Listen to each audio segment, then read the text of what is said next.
నేరస్తులు రాజకీయాల్లోకి వస్తే నేరస్తులు రాజకీయ ముసుగులో ఇలాంటి నేరాలు ఘోరాలు చేసి ప్రజా జీవితాన్ని అతలాకుతలం చేసినప్పుడు ప్రజలందరూ అర్థం చేసుకోవాల్సిన అవసరం ఉంది.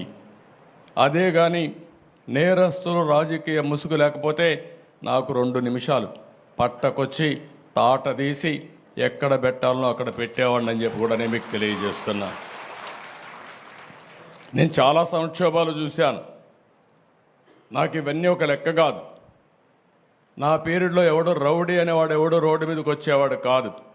ఒకే మాట చెప్పాను, ఎవరైనా రౌడీ అనేవాడు రోడ్డు మీదకి వచ్చేదానికి వీలు లేదు, ఈ రాష్ట్రంలో ఉండడానికి వీలు లేదని చెప్పి నిర్మోహమాటంగా యాక్ట్ చేసి రౌడీయిజాన్ని అంత మునుపంత గల్లీకి ఒక లీడర్ ఉండేవాడు. అటు తెలంగాణలో కానీ ఇటు ఆంధ్రప్రదేశ్లో కానీ ఆ 9 సంవత్సరాలు రౌడీలు లేకుండా చేశాను. రాయలసీమ మొత్తం ముఠాలు ఒకరినొకరు కొట్టుకోరు చనిపోయేవాళ్ళు, కక్షలు పెంచుకునేవాళ్ళు, తరతరాలుగా ఆ కక్షలు కొనసాగేటివి. ఒకే మాట చెప్పాను, మా పార్టీ మీ పార్టీ అని లేదు, ఎవరైనా ఒకటే, ముఠానాయకుడిగానే చూస్తానని ముఠాలు అణిచివేశాను. ఈరోజు రాయలసీమలో ముఠాలు లేవు. కమ్యూనల్ వైలెన్స్, మత విద్వేషాలు రెచ్చగొట్టే ఎవరైనా సరే వాళ్ళ మీద ఒక మాటలో చెప్పాలంటే కఠినంగా వ్యవహరిస్తానని వ్యవహరించా. కడాన తీవ్రవాదుల సమస్య కూడా నేను ఆ రోజు చెప్పాను. ఇది రాజకీయ, ఆర్థిక, సామాజిక సమస్య.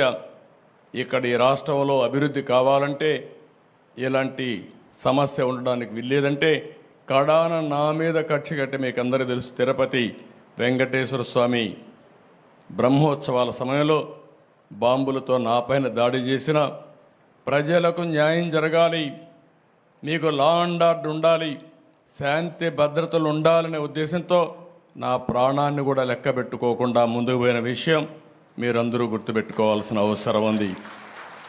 ఇప్పుడు నాకు ఒక పెను సవాలుగా తయారైంది. మాట్లాడితే రాజకీయాలు మాట్లాడతారు. ఒక రాజకీయ పార్టీ ఆఫీసు పైన దాడి చేస్తారు. దాడి చేస్తే వాళ్ళని అరెస్ట్ చేస్తే దానిపైన కూడా నిరసన తెలియజేస్తారు. అంటే రాజకీయ పార్టీ అనేది ప్రజలకు ఒక దేవాలయంగా పనిచేసే పార్టీ ఆఫీసులు ఇవి. ఒక చిన్న party office, communist party office ఉన్నా ఎక్కడా ఎవరు దాడి చేయలేదు. నా జీవితంలో నేను చాలాసార్లు చూశాను.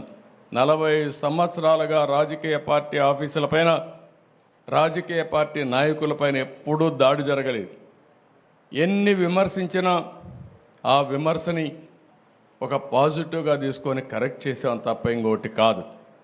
అలాంటి దురదృష్టకరమైన పార్టీ ఓసారి నాకే అనిపిస్తుంది, నేను ఎన్నో రాజకీయాలు చేశా, ఎంతమందితో చేశా, కానీ ఒక నేరస్తుడితో రాజకీయాలు చేయడం అనేది నాకే నామోషి అనిపిస్తుంది. కానీ మీ ప్రజాహితం కోసం నాకు తప్పడం లేదు ఈ యుద్ధం.